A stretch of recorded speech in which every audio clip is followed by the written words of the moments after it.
Chaque don compte pour nous aider à franchir avec succès cette période difficile. Financez TVL, maintenant. Financer TVL, c'est essentiel. Répondez à la campagne de dons en allant sur le site tvl.fr et en cliquant sur la rubrique Dons. Merci à tous.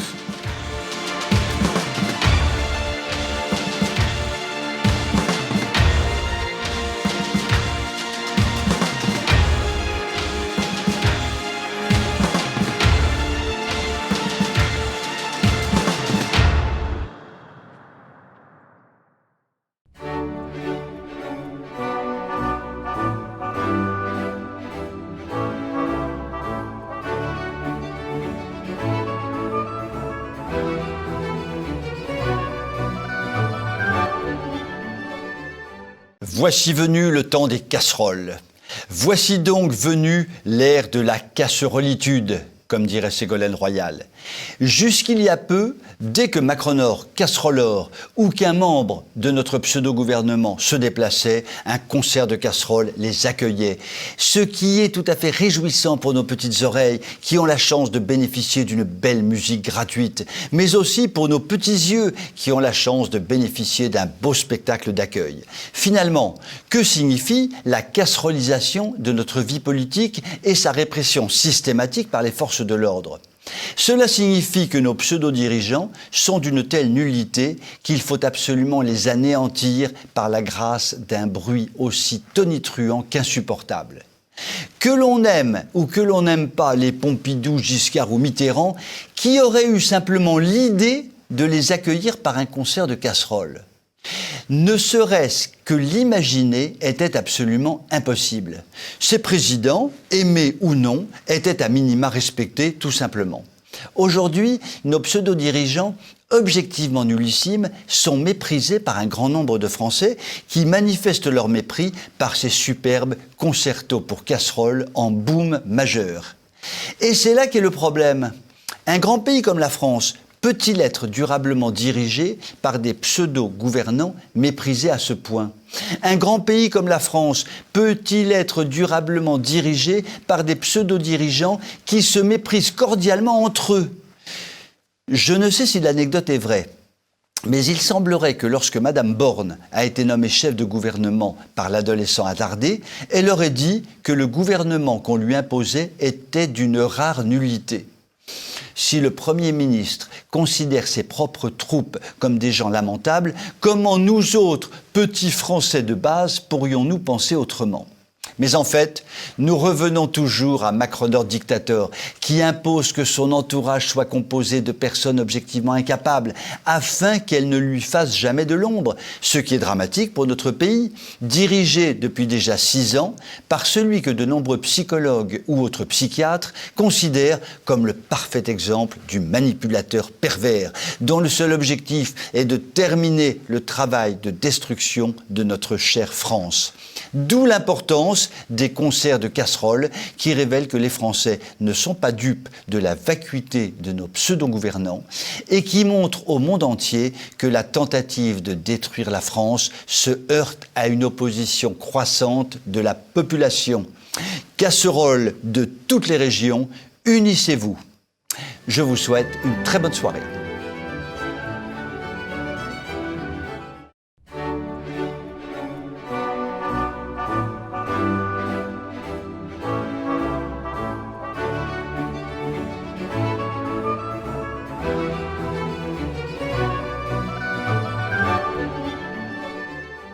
Les mots employés ne sont jamais neutres et nous avons donc le devoir de les analyser en profondeur pour savoir exactement ce qu'ils veulent dire.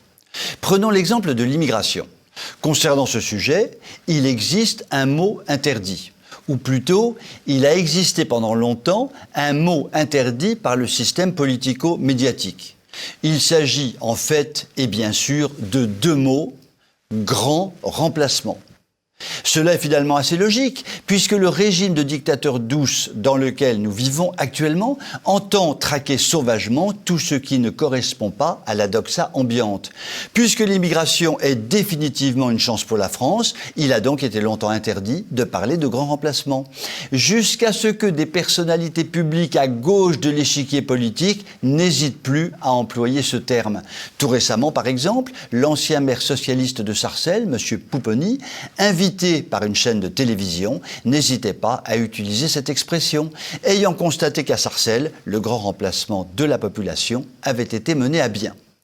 Cela dit, le mot remplacement est relativement neutre, peut ne pas inquiéter ou ne pas terrifier puisqu'il est employé de façon très courante sans la moindre notion de bien ou de mal. Par exemple, si je remplace ma machine à laver par une autre machine à laver, il n'y a pas de quoi fouetter un chat ou affoler Billancourt. En revanche, le mot « invasion » est objectivement négatif et sous-entend automatiquement une situation au mieux déplaisante, au pire catastrophique et dramatique. Or, Giscard d'Estaing, après avoir stupidement organisé avec Chirac le regroupement familial lorsqu'il était président de la République, et donc, après avoir ouvert en grand les vannes d'une immigration dangereuse, avait benoîtement déclaré à la télévision, après avoir été battu à l'élection présidentielle de 1981, que l'immigration pouvait s'assimiler à une invasion. Il avait donc employé pour décrire l'immigration un mot terriblement négatif. Tout récemment, BFM TV interviewait un Guinéen tentant de passer d'Italie en France et refoulé par les forces de l'ordre. Ce Guinéen a expliqué aux journalistes qu'il reviendrait autant de fois qu'il le faudrait car il avait décidé de s'installer en France et qu'un nombre considérable d'Africains voulaient faire la même chose que lui et il a employé l'expression magique « Nous allons vous envahir ».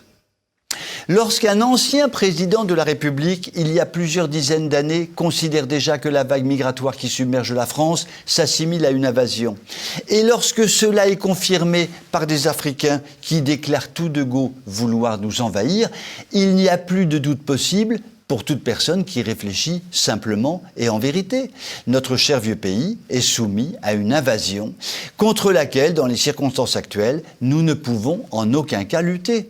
Les Africains l'ont bien compris et la vague migratoire va continuer de déferler en France jusqu'à ce que des hommes politiques qui méritent ce nom arrivent au pouvoir et changent la donne sur ce sujet. Je vous souhaite une très bonne soirée.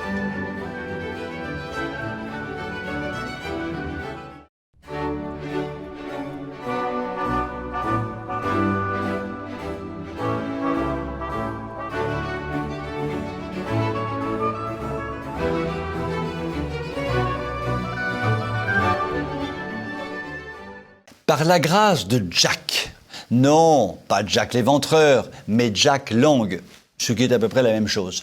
Donc, par la grâce de Jack Lang, celui qui fut le ministre de Mitterrand, nous avons le droit ce soir, 21 juin, comme chaque année, à ce que l'on appelle la fête de la musique, la fête de la zizik, la fête au bruit et à la fureur, la fête au boum-boum style marteau-piqueur. Car en fête de musique, nos délicates oreilles ne peuvent qu'être explosées par le bruit terrifiant du boum-boum qui envahit tous les centres-villes de toutes les villes de France et de Navarre.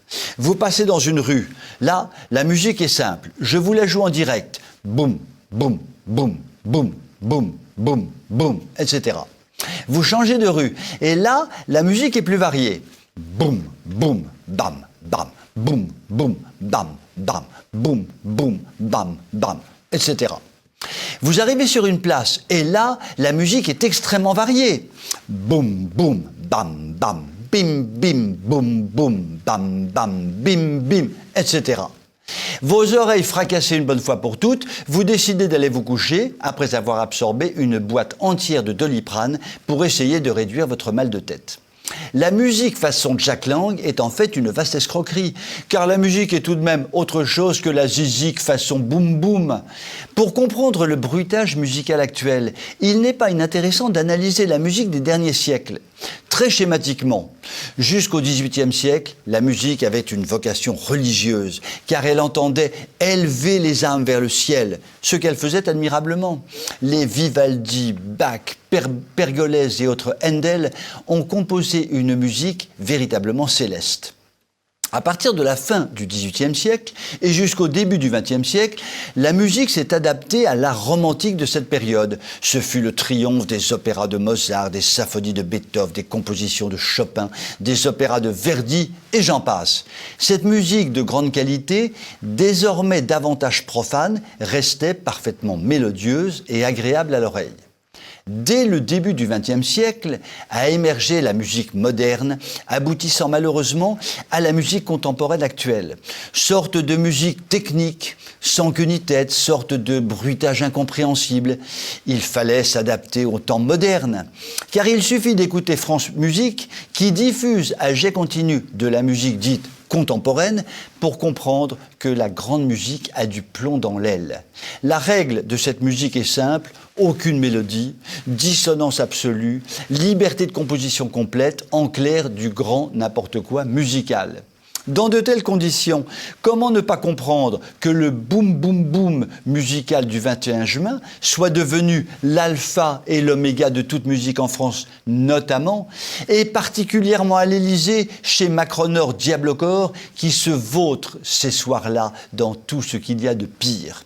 Cela dit, il reste dans notre cher vieux pays de vrais musiciens qui, après 10, 20 ou 30 ans de travail, perpétuent la tradition musicale française en donnant de magnifiques concerts de musique classique. Il serait indécent de comparer ces musiciens d'exception aux musiciens du boum boum boum qui s'auto-qualifient musiciens de génie après quelques heures de travail au mieux. Je vous souhaite une très bonne soirée.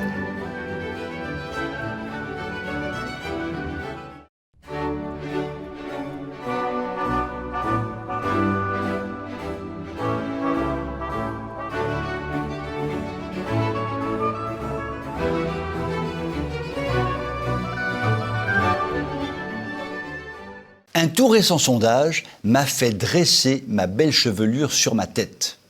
Ce sondage révélait qu'environ un tiers des Français n'avaient plus que 100 € sur son compte bancaire le 10 de chaque mois.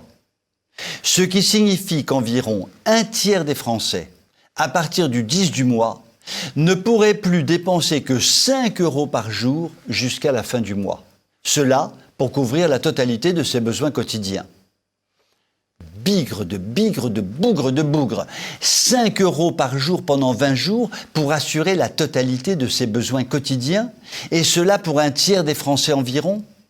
Cela paraît tellement effrayant que j'avoue même avoir de sérieux doutes sur la qualité de ce sondage. Nous savons que l'appauvrissement de la population française se développe d'année en année.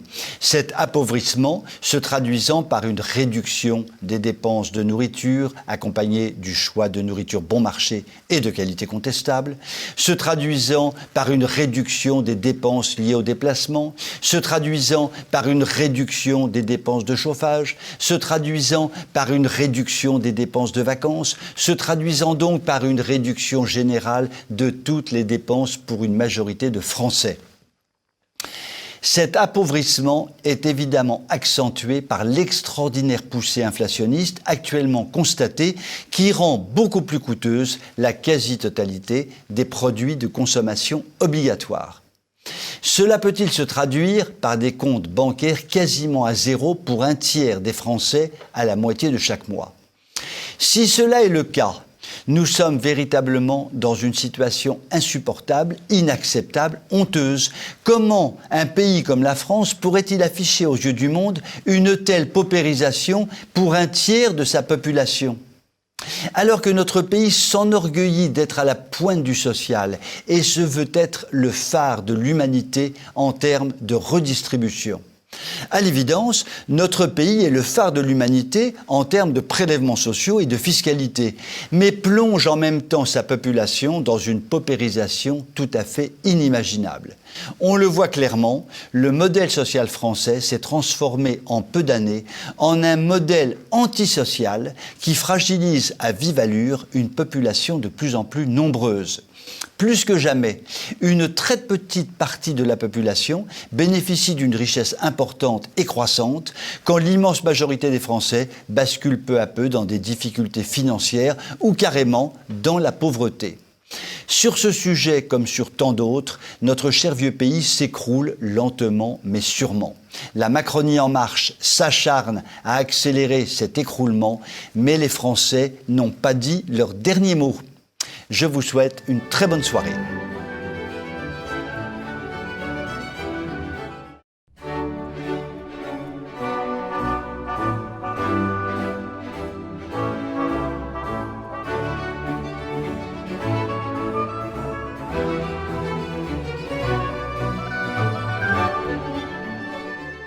Ce que l'on a pompeusement appelé la pandémie mondiale est maintenant derrière nous, tourloutoutou, chapeau pointou. Qui, aujourd'hui, oserait dire que cela pourrait redémarrer prochainement ? Le pseudo-gouvernement français a tenté de réveiller la peur vers la fin de l'hiver en expliquant aussi doctement que stupidement qu'on allait voir ce que l'on allait voir, tout allait redémarrer illico presto et qu'il fallait donc une 4e, 5e, 10e, 100e dose de vaccin pour être sûr et certain, sûr de chaussures, de survivre après cette nouvelle attaque de la bête immonde. Cette communication gouvernementale a fait un flop gigantesque puisque les sondages ont révélé que les Français, dans leur immense majorité, estimaient que cette pandémie était terminée. Désolé pour Madame Layenne et ses considérables stocks de vaccins de précaution peut être commandés par de simples SMS à son meilleur ami, le président du groupe Pfizer. Et désolé pour Macronor Vaccinator, Olivier Véreux et les autres qui devront trouver autre chose pour continuer à gouverner par la peur en paniquant les Français sur le plus grand nombre de sujets possibles. Ceci dit, belle abbesse, comme à l'habitude de le dire tante Gertrude, le dossier Covid, loin de se refermer, semble être en train de s'ouvrir de mois en mois, de plus en plus largement, car l'on ne compte plus dans le monde entier les pétitions, les protestations et autres attaques en justice contre tous ceux qui ont imposé la dictature vaccinale au mépris de toute précaution concernant des vaccins non testés normalement pour la transmission, au mépris de toute liberté des populations ayant tout de même le droit d'accepter ou non le vaccin, au mépris d'un nombre considérable de chercheurs scientifiques prouvant scientifiquement les éventuels problèmes d'une telle politique vaccinale, au mépris de tous les vaccinés ayant pu subir des conséquences après leur vaccination, avec parfois un mépris de toute politique sanitaire normale dans des pays normaux gouvernés par des élites normales. Les fous furieux de la vaccination tentent désespérément de museler toutes les voix de plus en plus nombreuses qui s'élèvent contre la façon qu'ils estiment contestable dont on a traité la pandémie. À cet égard, le professeur Didier Raoult, l'un des plus grands épidémiologistes mondiaux, est à nouveau traîné dans la boue par un nombre considérable de journalistes qui sont aussi compétents sur un plan médical que votre chroniqueur préféré autoproclamé l'est pour faire décoller un Boeing 747 qu'il a construit un samedi matin avant son petit déjeuner. Désolé pour les partisans inconditionnels du vaccin, pour leurs petits arrangements entre amis, pour leur emprise sur les populations par la peur, le dossier Covid ne fait que commencer et à leur place, je commencerai à trouilloter, à pétocher, à paniquer grave, je veux dire des fois que je cause, comme disent les bobos du Marais, en s'injectant la picouse pour la 200e fois. Je vous souhaite une très bonne soirée.